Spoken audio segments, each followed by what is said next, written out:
Hello everyone, I am Charul. I welcome you all on my channel Education at Your Doorstep. This is the third lecture in the lecture series of Ecology and Environment. Before starting the lecture, I want to ask you some questions. What are the species? What is ecosystem? What ecology? Syn ecology? What is the edge effect in ecotone? Which two ecosystems are responsible for the formation of savanna, wetlands, and the estuaries? Which estuary is the most productive among all the estuaries? If you don't know the answer of these questions, then please refer to my previous video. The link is given below in the description. You can also find the lecture series on geomorphology on my channel and also a very nice video on threats to federalism of India. Let us start our lecture with the first definition of ecological niche. Grinnell gave the concept of ecological niche. It is basically explaining where the species is existing, which resources it is exploiting, and what are the various conditions and factors that are responsible for the existence of the species in that particular area. इसका मतलब ecological निश हमें ये बता रहा है वो species उस एरिया के कौन से पार्ट में रह रही है, कौन से रिसोर्सेज को यूज कर रही है एंड कौन से ऐसे फैक्टर्स एंड कंडीशंस हैं जो उसको वहां पर रहने के लिए सपोर्ट कर रहे हैं, वो कौन सा ट्रॉफिक लेवल ऑक्यूपाई कर रही है उस जियोग्राफिकल एरिया में.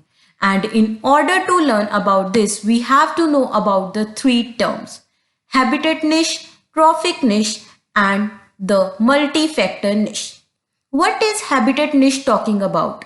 It is basically explaining the small part of the geographical area in which that species is concentrated, and the resources of that small part is being exploited by the species for its livelihood. मतलब पूरे geographical area का वो छोटा सा part जहां पर वो species रह रही है एंड वहां के रिसोर्सेज को यूज करके अपने लिए खाना बना रही है, अपने आप को प्रोटेक्शन दे रही है, रिप्रोडक्शन कर रही है and a lot more. Then we talk about trophic niche. It is basically the trophic level which is being occupied by that species in the ecological pyramid of that geographical area. इसका मतलब उस geographical area में ecological pyramid के कौन से trophic level पर हमारी species present है. अगर प्लांट है तो वो बेसिकली प्रोड्यूसर है तो वो फर्स्ट ट्रॉफिक लेवल पर होगी. अगर कोई एनिमल है वो सेकेंडरी कंज्यूमर हो सकता है, प्राइमरी हो सकता है, टर्शरी हो सकता है, हर्बीवोर हो सकता है, कार्निवोर हो सकता है, डिटेट्रस हो सकता है and a lot more. And this is being explained by the trophic niche. Then coming to the multi-factor niche. It is basically explaining all the forces, factors, conditions that are responsible for the existence of that species in that given geographical area in its habitat niche. इसका मतलब वो सारी conditions जो उस species को support कर रही हैं ताकि वो उस जगह पर रह सके उसको हम लोग इंक्लूड करते हैं मल्टी फैक्टर निश में. Some species can tolerate very high temperature, some very low temperature. कुछ ऐसे एरियाज में रह सकती हैं जहां पर पानी की कमी है, कुछ को बहुत ज्यादा पानी चाहिए. These all are basically the multi factor niche. And one more thing, no two species in a given geographical area can have same habitat, trophic and multi-factor niche because this will lead to the competition between the two species. As a result, the stronger species will dominate and which leads to the elimination of the weaker species from the ecosystem, and that is not acceptable at all in ecology that one species get eliminated by the other species. That's why no two species in a given geographical area can have the same habitat, trophic and the multi-factor niche. Now coming to the example of algae. Have you seen the green pigment at the edges of the lake? That green color is because of the algae and the chlorophyll present in the algae. Algae is basically a producer of the aquatic ecosystem, which is producing food for the small fishes. Using the sunlight and the nutrients present in the water and also the dissolved carbon dioxide. Now we have to tell that what is the habitat, trophic and the multifactor niche for the algae in a lake ecosystem. Basically, it is living in the area of the lake where there is abundance of sunlight, and that region is known as the photic zone or the littoral zone where there is abundance of sunlight and is basically the upper part of the lake. Hence, the habitat niche for the algae will be the photic zone or the littoral zone. The trophic niche will be the first trophic level as it is a producer. Because of the presence of the chlorophyll, it can prepare food in the presence of sunlight and using the carbon dioxide.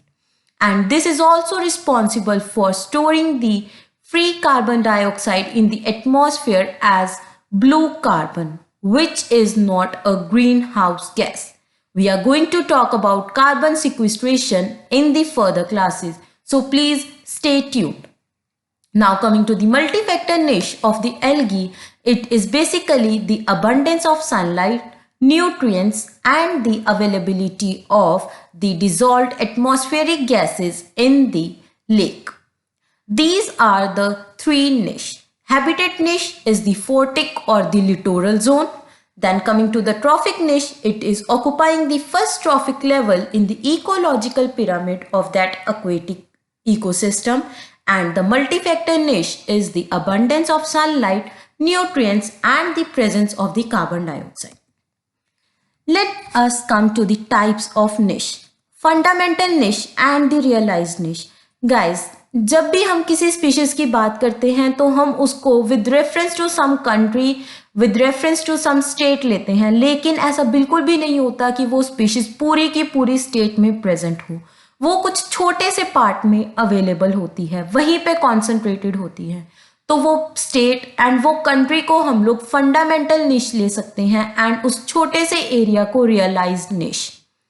Fundamental niche is basically the ideal location of that species in a given geographical area, whereas the realized niche is the actual position of the species in that given geographical area. For example, a tree will grow where there will be abundance of phosphorus and nitrate in the soil. लेकिन जिस area में phosphorus and nitrogen नहीं present होगी, trees वहाँ पर grow नहीं कर सकते. इसका मतलब उसका रियलाइज्ड निश कम हो जाता है एंड इसके बहुत सारे रीजंस हो सकते हैं. We have seen that always realized niche is smaller than the fundamental niche, but exceptions always exist and there is an exception of mycorrhiza. We are going to talk about it in the further slides. Let's come to the interactions. Guys, we have already talked about the interactions in the previous lectures. We have talked about what are interactions, what are the intraspecific interactions and what are the interspecific interactions. Intraspecific interactions are the interactions between the individuals of the same species, whereas the interspecific interaction is between the individuals of the different species. Now coming to the positive and the negative interactions. Guys, positive interaction तब होगी अगर दो species एक दूसरे की help कर रही हैं उस जियोग्राफिकल एरिया में, उस इकोसिस्टम में एग्जिस्ट करने के लिए.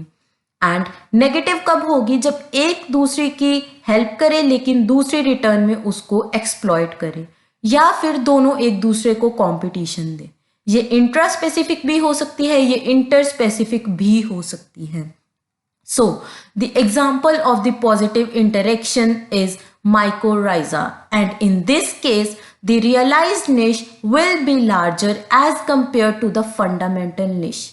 Whereas in case of negative interaction, a cow is grazing in the grazing area where the grass is feeding the cow. It is a positive interaction, but the cow is exploiting the grass. So this entire structure is that of negative interaction. If two species are using the same resources in a given geographical area and they are competing for that, this is also an example of the negative interaction. And in this case, realized niche will be smaller as compared to the fundamental niche. So, fundamental niche will be larger when there will be negative interaction, and realized niche will be larger when there is positive interaction. Let us take the example of the mycorrhiza, which is basically the symbiotic relationship between the tree and the fungi. It's not fungi, it's not fungi, it's fungi. What is happening in this symbiotic relationship? Mycorrhiza basically है क्या? इसका मतलब जो fungi है and tree है वो एक दूसरे को हेल्प कर रहे हैं ताकि वो उस जियोग्राफिकल एरिया में एग्जिस्ट कर सके, एंड एक दूसरे की हेल्प के कारण वो अपने रियलाइज्ड निश को और बड़ा कर रहे हैं. बेसिकली फंजाई होती क्या है? It is feeding on the dead and the decaying animals and the organic matter.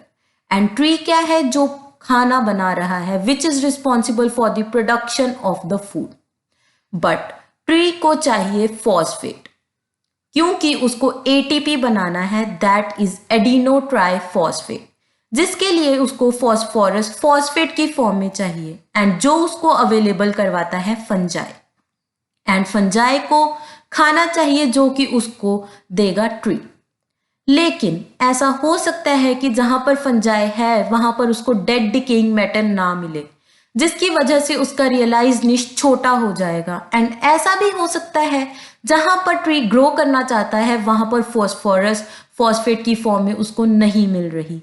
इसलिए ये दोनों उस एरिया में एक दूसरे की हेल्प करेंगे. एज अ रिजल्ट उनका रियलाइज्ड निश बड़ा हो जाएगा. And can you tell me which will be the master species and which will be the slave species? Guys, fungi is protecting the tree, क्योंकि अगर ट्री को फॉस्फेट नहीं मिलेगा तो ट्री मर जाएगा. इसलिए fungi is the master species and tree is the slave. Tree fungi को खाना देगा एंड फंजाई रिटर्न में उसको फॉस्फेट देगा, जिसको यूज करके हमारा ट्री खाना बनाने वाला है. एंड फॉस्फोरस प्लांट्स में किस फॉर्म में होता है? That is in the form of ATP known as the adenotriphosphate. Guys, it is not possible for the tree to use the nitrogen and the phosphorus in the form they are available in the soil and the atmosphere. Tree को nitrogen चाहिए nitrate के form में and phosphorus in the form of phosphate. इसलिए उसको किसी दूसरे fungi and other components पे depend करना पड़ता है अपनी ग्रोथ के लिए एंड अपनी फूड प्रोडक्शन के लिए. And the symbiotic relationship between the tree and the fungi is known as the mycorrhiza. Now coming to the ecological equivalent.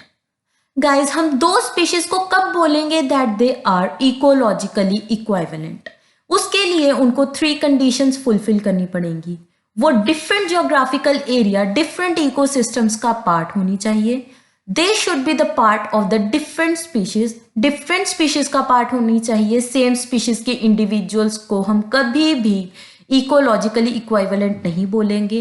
And third and the most important point is that they should have the same function in their geographical area in the ecosystem and should be at the same trophic level of the ecological pyramid of that given area. अभी इसको simple language में समझते हैं. वो अलग अलग जगह पर होनी चाहिए, अलग कंट्रीज में, अलग स्टेट्स में, एंड वो सेम स्पीशीज का पार्ट नहीं होनी चाहिए. मतलब वो इंटरब्रीड ना कर सके और उनको ऑफस्प्रिंग फर्टाइल ना हो. And the third thing is उनका अपने इकोसिस्टम में रोल सेम होना चाहिए. लाइक जा तो वो हो प्रोड्यूसर, जा हो हर्बीवोर, या फिर वो कार्निवोर भी हो सकते हैं. जैसे कि प्लांट प्रोड्यूसर है, एल्गी भी प्रोड्यूसर है. डिफरेंट टाइप के प्लांट्स हो सकते हैं. They are the part of the different species. And अगर वो डिफरेंट एरिया में हैं देन हम लोग उनको इकोलॉजिकली इक्विवेलेंट बोल सकते हैं. Let's take some examples. Can you see the dubi grass and the elephant grass? Both are very different. उनके साइज में ही कितना ज़्यादा डिफरेंस है. दुबी ग्रास को हम लोग पूजा वगैरह में भी यूज़ करते हैं and elephant grass is very tall grass. And ये जनरली तब ग्रो करती है जब हम लोग ट्रॉपिकल रेन फॉरेस्ट को क्लियर कर देते हैं, either for the shifting cultivation, या फिर फॉरेस्ट फायर के कारण वहाँ की बायोडाइवर्सिटी खत्म हो जाती है। गाइस, जो एलिफेंट ग्रास है ये जनरली अफ्रीका में मिलती है एंड दूबी ग्रास इंडिया में। इनका जियोग्राफिकल एरिया बहुत डिफरेंट है, डिफरेंट स्पीशीज को बिलोंग करती हैं, लेकिन इनका फंक्शन दोनों इकोसिस्टम में सेम है। Both are the producers and both will be eaten by the herbivore.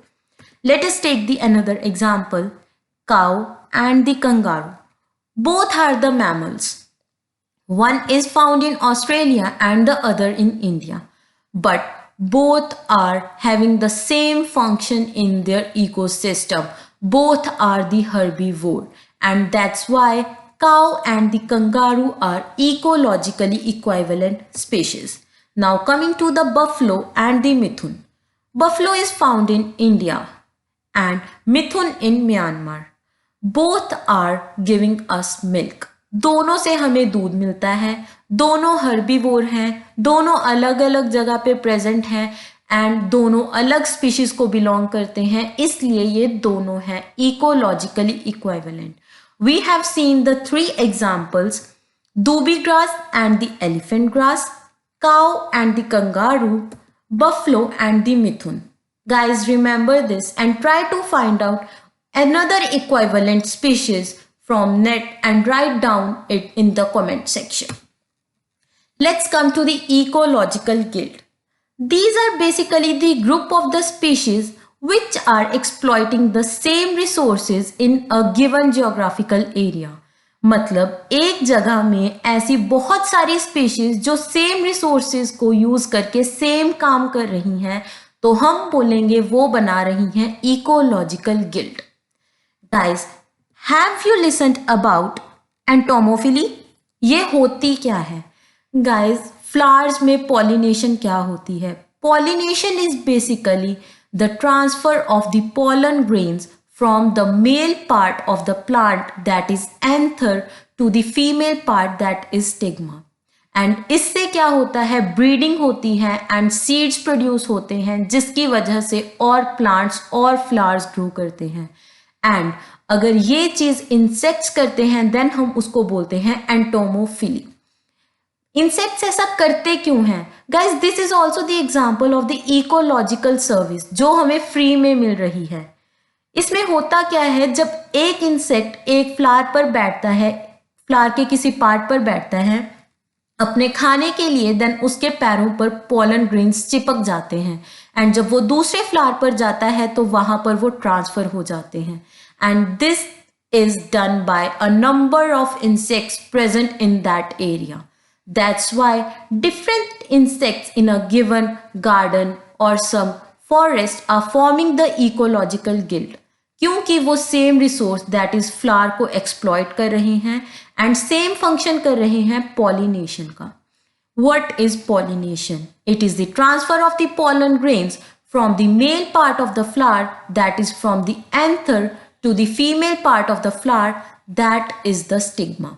This is known as entomophily. You have to write down if pollen grains are transferred using the wind, then what it is termed as, and you have to write it down in the comment section. Guys, what was ecologically equivalent species?